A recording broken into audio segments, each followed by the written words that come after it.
चलो देखो, तो ग्रामर पढ़ाते हैं आज। ग्रामर में तुम लोगों को क्या बताए थे पिछली बार? हाँ बोलो। ग्रामर में यहाँ तक बताए थे, ग्रामर पर वर्ड्स का डिफिनीशन बताए थे, ठीक है। ग्रुप ऑफ लेटर जिसका कंप्लीट सेंस ऑफ फ्रेज का बताए थे। ग्रुप ऑफ वर्ड हमें कंप्लीट सेंस या इनकम्प्लीट सेंस भी होता है, ठीक है। इन द क्लास ये हो गया। और सेंटेंस में क्या होता है? ग्रुप ऑफ वर्ड जिसका कंप्लीट मीनिंग होता है, ठीक है। ये सेंटेंस का डिफिनीशन था, ठीक है। और सेंटेंस देखो कई टाइप के होते हैं सेंटेंस को, ये assertive type, imperative, interrogative, imperative, exclamatory और ऑब्जेक्टिव सेंटेंस होते हैं। 5 टाइप के होते हैं। असर्टिव सेंटेंस में क्या करता है? एक्सेप्ट या रिजेक्ट करता है किसी स्टेटमेंट को। बोलो। स्टेटमेंट को एक्सेप्ट करेगा तो अफर्मेटिव या पॉजिटिव, अगर स्टेटमेंट को रिजेक्ट कर देगा तो नेगेटिव, ठीक। और अगर आगे बढ़ोगे तो असर्टिव सेंटेंस का टाइप देखो 2 टाइप का होता है, अफर्मेटिव और नेगेटिव, ठीक है। एग्जांपल यहाँ पर I am Harshit, I am not Harshit, negative का। असर्टिव सेंटेंस इंड होता है, फुल स्टॉप पे खत्म होता है, ठीक है। सब्जेक्ट, वर्ब और ऑब्जेक्ट क्या होता है ये बताया था। सब्जेक्ट जो होता है एक्शन को जो करता होता है सब्जेक्ट होता है। जैसे राम प्लेज में राम, ठीक है, सब्जेक्ट होगा क्योंकि राम इस प्ले को कर रहा है, ठीक है। हर्षित डज नॉट डांस, तो हर्षित नहीं कर रहा तो हर्षित सब्जेक्ट हो गया। डांस करने का एक्शन वर्ड है तो ये क्या होगा? वर्ब होगा। जो करने वाला होता है वो क्या होता है? सब्जेक्ट होता है, ठीक है। और आगे देखो क्या बताया था, और तुम लोग को बताया था वर्ब, जो एक्शन वर्ड होते हैं इन्हीं को वर्ब बोलते हैं। एक्शन वर्ड जैसे क्या होता है? रीड हो गया, प्ले हो गया, सिंग हो गया, डांस हो गया, थिंक हो गया, ये सभी क्या है? एक्शन वर्ड है। और जैसे हर्षित वाक, ये क्या है? एक्शन वर्ड है, यही वर्ब है इसमें, ठीक है। ऑब्जेक्ट देखो क्या होता है? सब्जेक्ट जिस काम को करता है वह ऑब्जेक्ट होता है, जिस काम को करते हैं, ठीक है। वॉट एवर सब्जेक्ट डज, यानी इंग्लिश में बताऊँ कि what ever subject does, subject जो कुछ भी करता है। राम रीड से बुक, क्या कर रहा है? बुक पढ़ रहा है, तो बुक क्या है? ऑब्जेक्ट है, ठीक। और आगे देखो आर्यन डांस, यहाँ पर सब्जेक्ट आया है, वर्ब आया, ऑब्जेक्ट आया ही नहीं है। यानी ऑब्जेक्ट का आना जरूरी नहीं है। किसी किसी सेंटेंस में 2-2 ऑब्जेक्ट आया रहता है। जैसे आर्यन गेव मी है बुक, देता है ये तो वर्ब हो गया, मुझको दिया और बुक दिया, ठीक है। तो ऑब्जेक्ट ये भी है, ऑब्जेक्ट ये भी है। तो यही देखो कैसे पहचानेंगे ऑब्जेक्ट आया है कि नहीं आया। अगर सब्जेक्ट, ठीक है, सब्जेक्ट और वर्ब ये तो पता ही होता है। तो देखो कह रहा है आंसर, वर्ब में क्या आया किसको लगाकर प्रश्न पूछोगे तो जो आंसर में मिलेगा वो ऑब्जेक्ट होता है, ठीक है। आर्यन गेव, क्या दिया? पुस्तक दिया। किसको दिया? मुझको दिया, ठीक है। क्या दिया? Answer book. किसको दिया? Answer me. तो ये दोनों क्या है? ऑब्जेक्ट है, ठीक है। वर्ब में क्या आया किसको लगाकर क्वेश्चन पूछ। सेंटेंस में ऑब्जेक्ट का आना जरूरी नहीं है, ठीक है। आ भी सकता है, नहीं भी आ सकता है। और आगे देखो सब्जेक्ट को कैसे पता करेंगे भाई? वर्ब में कौन लगा कर प्रश्न करो, जो आंसर में मिले वही सब्जेक्ट होता है, ठीक है। हर्षित गेव मी ए बुक, कौन दिया? कौन दिया? हर्षित दिया, तो हर्षित क्या होगा? सब्जेक्ट होगा, समझ गए। और आगे देखो यहाँ पर बताया था give the definition of the following with ये क्वेश्चन दिया था। इन सभी का डिफिनीशन तुमको एग्जांपल के साथ बताना है, ठीक है। Find out the subject verb and object in the following sentence. ये जो सेंटेंस लिखा हूँ इसमें सब्जेक्ट, वर्ब और ऑब्जेक्ट तुमको ढूंढना है, इतना सिखाया हूँ, उस पर ये क्वेश्चन है, ठीक। और आगे देखो, और यहाँ पर मैं तुमको बता रहा था कि जो आरसी मिश्रा ग्रामर में ये सब जो दिया है, write, drive, drink, drunk, verb की first form, second form, third form लिख के याद कर लो। अब दो तुम्हारा ग्रामर आगे बताएंगे, ठीक है। तो देखो ये क्लास 6 का ग्रामर है यादव जी का। क्या नाम है जी तुम्हारा? प्रांजल।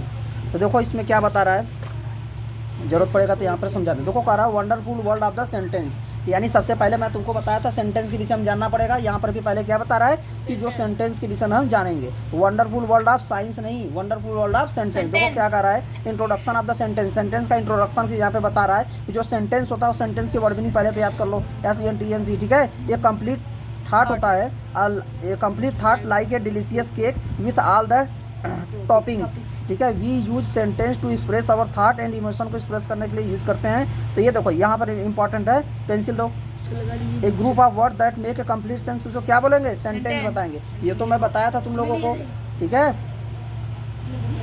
पेंसिल दो। आगे देखो इसका सेंस क्या होता है? कंप्लीट। ये तो डिफिनेशन लिखवाया था। देखो sentence begin with a capital letter से शुरू होता है, goes forward with a punctuation symbol, ends with a punctuation symbol like the full stop, question mark और एक्सक्लेमेशन मार्क जैसे सेंटेंस से खत्म होता है।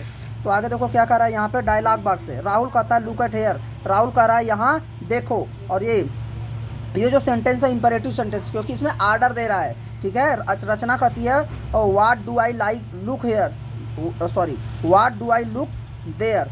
एक क्वेश्चन पूछ रहा था, इंट्रोगेटिव सेंटेंस है। देयर इज ए, रजन कह रहा है there is a sports car near the park, ठीक है। ये बता रहा है, स्टेटमेंट है, तो पॉजिटिव है। I think it is not a sport car, ये कहता है मुझे लगता है स्पोर्ट कार नहीं है, ये स्टेटमेंट को रिजेक्ट कर रहा है, तो नेगेटिव है। Wow what a beautiful the car is, ये देखो ये वाओ, ये सब क्या है, इस्लामेटरी वर्ड है, इस्लामेटरी वर्ड है, तो ये इस्लामेटरी सेंटेंस है। ठीक, आगे देखो फ्रेज क्या होता है। ये कह रहा है जो ग्रुप ऑफ वर्ड जो कि सेंस हो बट नॉट कंप्लीट सेंस, यही सेम डिफिनेशन लिखवाया था, having the sense not complete sense, sense हो लेकिन कंप्लीट सेंस नहीं रहता है। एट नाइट हो गया, आप ग्रेट हो गया, इंपॉर्टेंस हो गया, ऑल माई फ्रेंड्स हो गया, इन सबका सेंस तो है लेकिन कंप्लीट सेंस नहीं है। Every group of word can not be called a phrase, जितने ग्रुप ऑफ वर्ड हैं सभी को फ्रेज नहीं बोल सकते। A phrase must make a some sense, लेकिन फ्रेज का कुछ सेंस होना चाहिए। आगे देखो, most importantly this group of the word phrase play part of the single part of a speech. देखो कह रहा है ये एक स्पीच का छोटा सा पार्ट होता है। So there are noun phrase, verb phrase, adjective phrase, adverb phrase. तो मैं तुमसे क्वेश्चन पूछूंगा कि फ्रेज के कितने पार्ट होते हैं, बोलोगे नाउन फ्रेज होता है, वर्ब फ्रेज होता है, एडजेक्टिव फ्रेज होता है, वर्ब फ्रेज, एडवर्ब फ्रेज। अगर वो नाउन का काम करेगा तो नाउन फ्रेज, अगर वर्ब का काम करेगा तो वर्ब फ्रेज। इस तरीके से हम डिस्कस करेंगे, इन सभी को नेक्स्ट क्लास में डिस्कस करेंगे। चलो देखते हैं। तो देखो यहाँ पे क्या बता रहा है, speak out the following phrase को कह रहा है, स्पीक आउट, पढ़ो उसको, बोलो। तो देखो क्रॉस द स्ट्रीम सीन्स, ये सब कहाँ है, फ्रेज है। आगे देखो करा काइंड ऑफ सेंटेंस के भी सम करा, there are the 4 kind of the sentence होते हैं। असरेटिव या डिक्लेरेटिव बोलते हैं, इंट्रोगेटिव, इंपरेटिव, एक्सक्लेमेटरी। एक और टाइप का होता है ऑप्टेटिव उसको बोलते हैं, वो भी इसी टाइप का थोड़ा सा होता है। अभी 4 ही डालो। ठीक, असरेटिव या डिक्लेरेटिव सेंटेंस, देखो assertive that assert are the declare a fact, या असरेटिव या डिक्लेरेटिव सेंटेंस बोलते हैं उसको। ठीक है, दे कन्वे करते हैं आइदर द पॉजिटिव या तो नेगेटिव मीनिंग बताते हैं। ठीक, I wrote in my notebook today, ये पॉजिटिव है, एक्सेप्ट कर रहा है, और ये रिजेक्ट कर देगा। ठीक है, I did not eat bread for the breakfast, के लिए मैंने ब्रेकफास्ट में मैंने ब्रेड नहीं खाया। देखो सेंटेंस दैट यूज, ये एन टी, एन कामा टी को नॉट ऐसे लिखते हैं। ठीक है, नॉट को ऐसे भी लिखते हैं, याद रखना। टू कन्वे नेगेटिव मीनिंग, उससे नेगेटिव सेंटेंस बोलते हैं। इंग्लिश में क्या होता है, इंड करते हैं डिक्लेरेटिव सेंटेंस को फुल स्टॉप से, बोलो। Yes sir.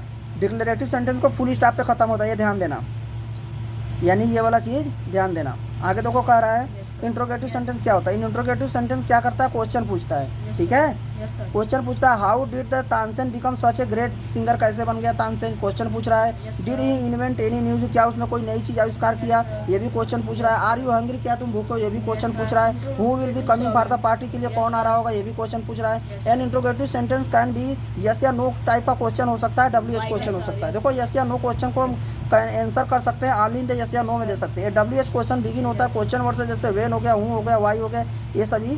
ठीक है, it also include HOW, house वाला भी रहेगा, WH वर्ड आता है। तो एक बार यहाँ से फिर से देखो, करा जो इंट्रोगेटिव सेंटेंस होता है यस या नो टाइप या WH क्वेश्चन होते हैं। ठीक है, यस सर। यानी इंट्रोगेटिव सेंटेंस कितने टाइप के होते हैं, 2 टाइप के होते हैं, यस या नो टाइप या WH टाइप। देखो जो यस या नो टाइप वाला क्वेश्चन है, यस या नो में उनका जवाब दे सकते हो, जैसे are you mad, no sir, क्या तुम पागल हो, no sir, are you girl, no sir, ये यस या नो टाइप है। ठीक है, वेयर आर यू गोइंग, मैं बाजार जा रहा हूँ, वाई आर यू गोइंग, सब्जी खरीदने जा रहा हूँ। अगर कुछ यस या नो में जवाब नहीं दोगे तो वो WH टाइप होगा। ठीक है, देखो ये WH क्वेश्चन बिगिन होता है, क्वेश्चन वर्ड जैसे वे न हूँ, WH, ये देखो WH से शुरू है ना, ये भी WH से शुरू है ना, ये भी WH से शुरू है ना, यही WH वर्ड वाले से शुरू होता है वो। ठीक है, कभी कभी HOW से भी शुरू होता है, WH type.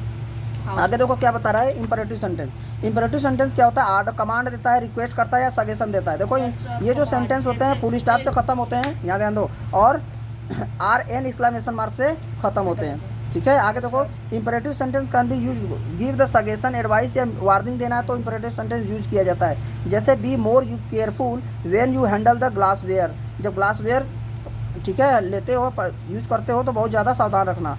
Think about it before you take your decision, अपना डिसीजन लेने पहले सोचा करो। वॉच आउट, ठीक है, ध्यान दो, इस तरीके से। मेक ए रिक्वेस्ट करना था, please leave your shoes outside, अपना जो जूता है बाहर उतारो। हाँ, प्लीज़ बी क्वाइट, शांत हो जाओ, ये क्या है, रिक्वेस्ट कर रहा है। Give a commander instruction, do not move, ये कमांड दे रहा है, इंस्ट्रक्शन दे रहा है। Get out of the car, car से बाहर निकल जाओ, ये भी क्या कर रहा है, कमांड या इंस्ट्रक्शन दे रहा है। एक्सक्लेमेटरी सेंटेंस देखो क्या होता है, जो एक्सक्लेमेटरी सेंटेंस को यूज़ किया जाता है एक्सप्रेस करने के लिए कुछ emotion are the force in one's language.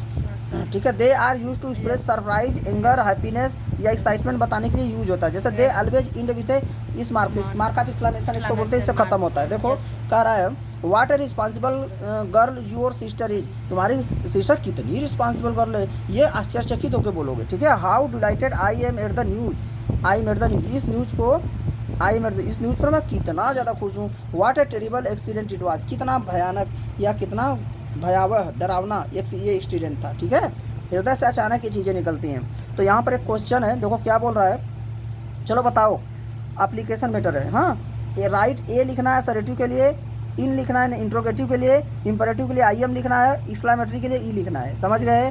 चलो बताओ, please move your seat forward, तो क्या हो जाएगा? इंपरेटिव। तो क्या लिखे हो जी? I am. हाँ, would not you tell me, देखो ये क्वेश्चन मार्क तो इंट्रोगेटिव डाल दो। The teacher showed us an excitement, ठीक है, the teacher showed us an excitement, assertive, assertive है ये, ठीक है। बोलो, देखो फुल स्टॉप, अगर फुल स्टॉप है ना तो असरेटिव होगा या तो इंपरेटिव होगा। देखो यहाँ पर भी फुल स्टॉप है लेकिन इंपरेटिव है। ऑर्डर, कमांड और रिक्वेस्ट रहेगा तो इंपरेटिव रहता है। How did you handle the problem, question mark, interrogative. It is, जिससे पूछेंगे वो बताएगा। It is one of the greatest comedians written by him, बताओ जी हर्षित। असरेटिव, बढ़िया है, छोड़ दे रहा हूँ ना। चलो आगे देखो, ट्रांसफॉर्मेशन ऑफ सेंटेंस। देखो क्या करा था, transformation of sentence means changing the type of the sentence without changing it's meaning. Transformation का मतलब होता है सेंटेंस का टाइप बदलते हैं, उसका मतलब नहीं बदलना चाहिए, ठीक है। जैसे मैं कहूँ यू आर बॉय, तुम लड़के हो, तो मैं ये बोलूँ यू आर नॉट गर्ल, तुम लड़की नहीं हो, इसका मतलब तुम क्या हो? लड़के ही हो। हाँ, बैल भी तो हो सकते हो, कुछ भी हो सकते हो, गधा भी हो सकते हो। आगे देखो, we can transform sentence in different way, अलग अलग तरीके से ट्रांसफॉर्म करेंगे। देखो असरेटिव अगर तुम इंट्रोगेटिव कहेंगे तो कैसे बदलोगे ये बता रहा है। यदि असरेटिव सेंटेंस पॉजिटिव है, ठीक है, असरेटिव सेंटेंस तो दो टाइप का होता है ना, अफर्मेटिव, नेगेटिव। तो अगर पॉजिटिव वाला है तो करस्पॉन्डिंग जो इंट्रोगेटिव सेंटेंस बनाओगा ना वो नेगेटिव में बनेगा। देखो फिर कह रहा है अगर नेगेटिव सेंटेंस, अगर असरेटिव सेंटेंस अगर नेगेटिव है ना, जो करस्पॉन्डिंग इंट्रोगेटिव सेंटेंस बनाओगे पॉजिटिव बन जाएगा। समझ गए? अगर पॉजिटिव रहेगा तो वो नेगेटिव हो जाएगा, अगर इधर नेगेटिव है तो ये पॉजिटिव बनेगा, ठीक। जैसे देखो ही इज एन ऑनेस्ट में, वो बहुत ईमानदार, वह ईमानदार आदमी है, तो इसको क्या बोलोगे? Is he not an honest man, क्या वह ईमानदार आदमी नहीं है? देखो सी डज नॉट लाइक नूडल्स, उसे नूडल्स पसंद नहीं है। डज सी लाइक नूडल, क्या उसे नूडल पसंद है? इस तरीके से, ठीक है। ये नेगेटिव था ना, नॉट आया है ना, तो ये अफर्मेटिव बन गया, ठीक है। नेगेटिव नहीं आया इसमें, अफर्मेटिव नहीं, नेगेटिव नहीं आया, ठीक है। ये देखो अफर्मेटिव था ना, नेगेटिव नॉट नहीं आया, तो इसमें नॉट आ गया, इंट्रोगेटिव बनाया तो, ठीक है। ये देखो, ठीक। चलो आगे बढ़ो। तो ये कह रहा है if there is an auxiliary verb in the assertive sentence it is move to the beginning of the yes या नो टाइप क्वेश्चन। देखो कह रहा है ये जो सब्जेक्ट होता है, सब्जेक्ट बताया था ना क्या होता है, जो एक्शन को करता है, तो इसके बाद जो रहता है ये सब्जेक्ट हो गया, ये ऑक्सिलरी वर्ब है, हेल्पिंग वर्ब, ऑक्सिलरी वर्ब। जब इंट्रोगेटिव बनाओगे ना तो यही जो इज है इसी को पहले लगा देना, समझ गए? बोलो, इसी को पहले लगा दोगे। और यहाँ देखो if there is auxiliary verb the assertive sentence में यही बोल रहा है, अगर विल है ना तो विल को इंट्रोगेटिव बनाओगे तो क्या करोगे? पहले बना दोगे, विल ही प्ले। इसको ऐसे भी लिख सकते थे, विल ही नॉट प्ले, ठीक है, ऐसे भी लिख सकते हैं, विल ही नॉट प्ले। यहाँ ध्यान दो, विल ही नॉट प्ले, या उसी को देखो विल ही नॉट को वुड नॉट वी प्ले, ठीक है, ही नहीं जी, वी रहेगा, विल वी नॉट प्ले। तो वुड नॉट, इसको क्या पढ़ेंगे? वुड नॉट, ठीक है, would not we play. Shortcut में ऐसे लिखा जाता है।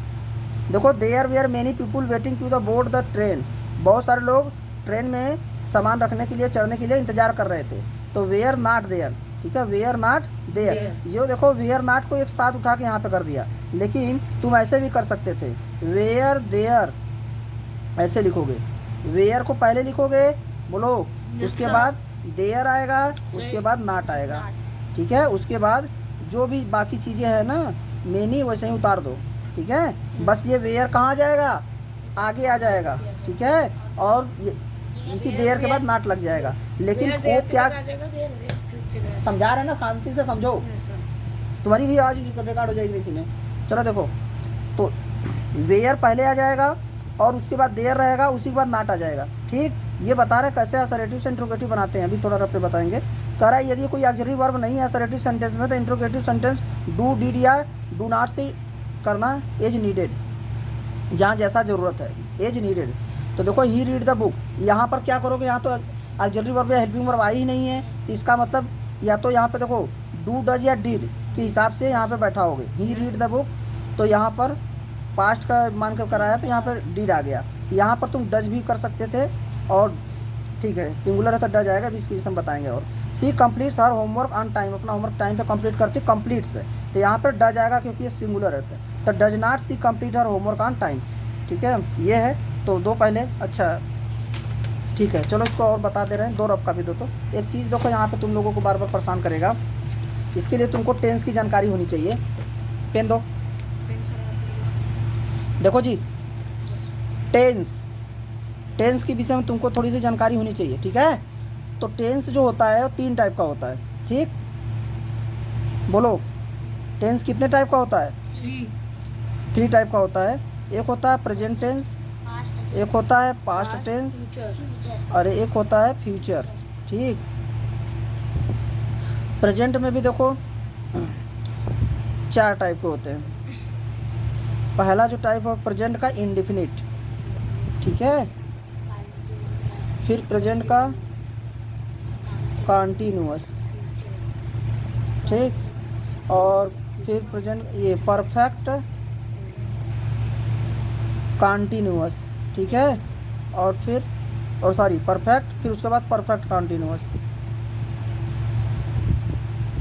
ठीक।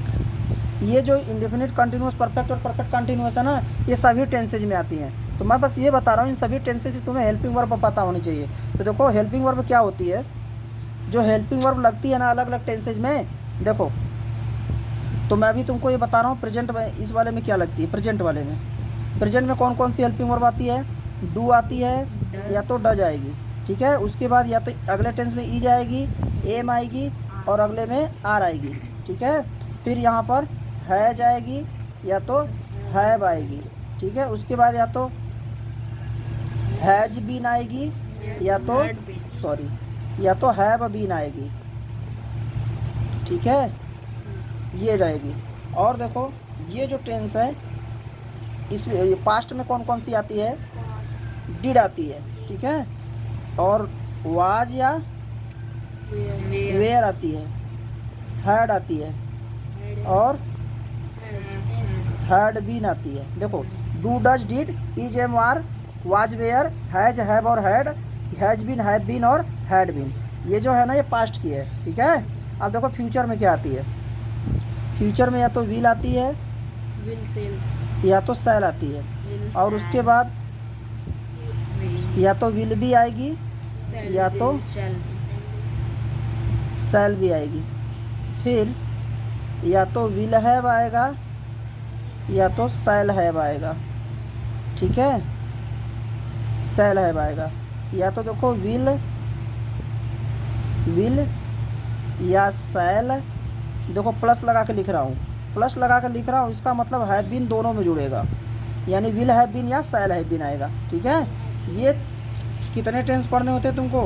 12 tense, 1 tense, 2 tense, 3 tense, 4 tense, 4 यहाँ पे, 4 यहाँ पे, 4 यहाँ पे, 12 टेंस पढ़ने हैं। ये 12 टेंस की हेल्पिंग वर्ब लिखी गई है, ठीक है। जब तुम असर्टिव और नेगेटिव बनाओगे ना तो यही दिखेगा तुमको, ठीक है। इसमें ध्यान देना, इसमें और इसमें।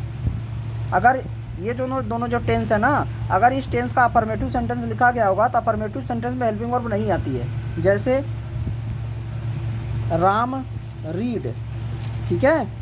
देखो यहाँ पे हेल्पिंग वर्ब नहीं आई, ओके। तो अगर जब इसका इंट्रोगेटिव बनाओगे ना तो एक तरीका ये है कि ये देखो एक नियम होता है इसका कि अगर सिंगुलर होता है ना तो डज आता है, ठीक है। और प्लूरल होता है तो डू आता है। तो राम सिंगुलर है तो यहाँ पे क्या आएगा? Does, does Ram. और ये अफर्मेटिव है तो इस यहाँ पर नाट आ जाएगा, नाट रीड। ये तुम्हारा हो गया ट्रांसफॉर्मेशन, ये ट्रांसफार्म कर दिया मैं इसको, समझ रहे हो? इसको मैं क्या किया हूँ? ट्रांसफार्म किया हूँ। किस में? इंट्रोगेटिव में, समझे? इसको इंट्रोगेटिव में ट्रांसफार्म किया हूँ तो ये आंसर आ गया, ठीक। आर इसी को ऐसे भी लिखेगा, वो जो डज नॉट है ना एक साथ लिख देगा, कह रहा है डज नॉट अलग अलग मत लिखो, ठीक है। DOES एन यहाँ लगा देगा, ऐसे करके कामा लगा देगा, डज नॉट। अब ये एक वर्ड हो गया ना, अब इसको पहले लिख देगा। अगर इसको पहले लिखेगा तो डज नॉट, डजेंट राम, तो नॉट तो उड़ गया उसके साथ, रीड, समझ गए? ऐसे लिख देगा, डजेंट राम रीड, ऐसे बोलना ठीक लगता है, डजेंट राम रीड, ओके। समझ गया कैसे लिखता है ये? बोलो जी। ऐसे। तो ये तुमको इधर आ रहा था। और तुमको ये देखो जब ये इंट्रोगेटिव बनाओगे ना जी, डी ये सब चीज़ें क्या करोगे? पहले ले जाके लिख दोगे। चलो तो समझ के कैसे बनाएंगे, कन्वर्ट करेंगे? ठीक है, आगे देखो एक्सक्लेमेटरी सेंटेंस। देखो अगर चेंज करना है एक्सक्लेमेटरी सेंटेंस को असर्टिव सेंटेंस में, ठीक है, देखो कह रहा है bring the subject at the beginning of the sentence, क्योंकि असर्टिव सेंटेंस में कन्वर्ट करना है तो असर्टिव सेंटेंस में सबसे पहले सब्जेक्ट लिखा जाता है, तो पहले सब्जेक्ट ला दो, रिप्लेस व्हाट या how with in other words से हटा देंगे, और उसको replace the exclamation mark full stop से हटा देंगे। तो देखो यहाँ पर एक क्वेश्चन है, what an inspiring speech C gave. देखो तो यहाँ पर एक क्वेश्चन है, what an inspiring speech C gave, तो तुमको इसमें कन्वर्ट किस में करना है जी? अफर्मेटिव में कन्वर्ट करना है, असर्टिव में। असर्टिव में सबसे पहले सब्जेक्ट लिखते हैं, सब्जेक्ट क्या है, सब्जेक्ट असर्टिव, अगर ये वाला सेंटेंस है यहाँ अंतिम में आएगा, सी गेव, किसने दिया, सी ना, तो सी पहले आ जाएगा, उसके बाद वर्ब लगाते हैं, गेव आ गया, बोलो, उसके बाद ऑब्जेक्ट लगाते हैं, सी गेव क्या दिया, ए मच इंस्पायरिंग स्पीच, तो ये लगा देंगे, ठीक है। आगे देखो how beautiful the painting is, the painting subject है तो सब्जेक्ट को पहले लिखो, painting is very beautiful. How, ये जो हाउ जो है ना उसको वेरी या ग्रेट से हटा देते हैं, तो यहाँ पर देखो बताया नहीं है, हाँ, जो व्हाट या हाउ रहता है ना उसको वेरी या ग्रेट से हटा देते हैं। Here exclamatory sentence has been transfer into assertive sentence vice versa, ठीक है। अब यहाँ पर कुछ एक्सरसाइज है, इसको करो तो फिर बताते हैं। चलो ये एक्सरसाइज देखो बताते हैं, change these declarative sentence into interrogative, इसको किस में कन्वर्ट करना है, इंट्रोगेटिव में। देखो दिस शार्प, बहुत, देखो यहाँ पर वर्ब नहीं आया है, बोलो, लेकिन वर्ब में एस या ई एस आई है, इसका मतलब प्रेजेंट का इंडिफिनिट टेंस है, ठीक है। पहले तुम लोगों को मैं टेंस ही पढ़ाऊंगा आज के बाद, ठीक है, पहले टेंस पढ़ा दूंगा उसके बाद ये सब पढ़ाऊंगा, ठीक, क्योंकि टेंस आ रहा है। सेल्स, ये प्रेजेंट का इंडिफिनिट है, तो यहाँ पे क्या हो जाएगा, डू या डज आता है, ठीक है, तो डज यहाँ पे पहले ले आकर लिखोगे, एक शार्प सिंगुलर है इसीलिए। आगे देखो आई विल, तो विल को क्या करोगे, पहले कर दोगे। आई नेवर, यहाँ पर भी देखो वर्ब नहीं आई है, तो क्या करोगे, डू डज या डिड में से एक उठा के पहले कर दोगे, ठीक है। असंतिका वाज, तो वाज को पहले कर दोगे और नॉट भी लगाओगे, ठीक है ना, बोलो। निकेश हेल्प्ड हिज, हेल्प्ड आया है ना, तो पास्ट का इंडिफिनिट टेंस है, तो यहाँ पे डिड आएगा, मतलब पहले तुम लोगों को टेंस पढ़ाना पड़ेगा। चलो ठीक है, और इसको बाद में पढ़ाएंगे, पहले टेंस पढ़ाएंगे। देखो अभी मैं तुमको लेसन पढ़ा रहा था तो बहुत ज़्यादा टेंस का यूज हो रहा था, ठीक है, तो मैंने चलो टेंस के विषय में तुमको और बताते जाते हैं। देखो टेंस में क्या है, टेंस जो तुम काम करते हो ना, वर्ब, टेंस में क्या आती है, वर्ब, वर्ब को करने में क्या लगेगा, टाइम, बोलो, काम, कोई काम करोगे तो टाइम नहीं लगेगा, और वो टाइम 3 तरीके का हो सकता है, टाइम 3 टाइप से हो सकता है, या तो टाइम अभी लगेगा तो फ्यूचर, या तो टाइम लग चुका है तो पास्ट, या तो टाइम लग रहा होगा प्रेजेंट में तो प्रेजेंट में, यानी कि जो वर्ब होती हैं वो 3 टेंस में बांट सकते हो, ठीक है। टाइम ऑफ एक्शन, टेंस क्या करता है, टाइम ऑफ एक्शन बताता है, टाइम ऑफ एक्शन यानी कौन सा एक्शन किस टाइम पे हुआ है वो बताएगा, समझ गए। तो चलो देखो, चलो अच्छा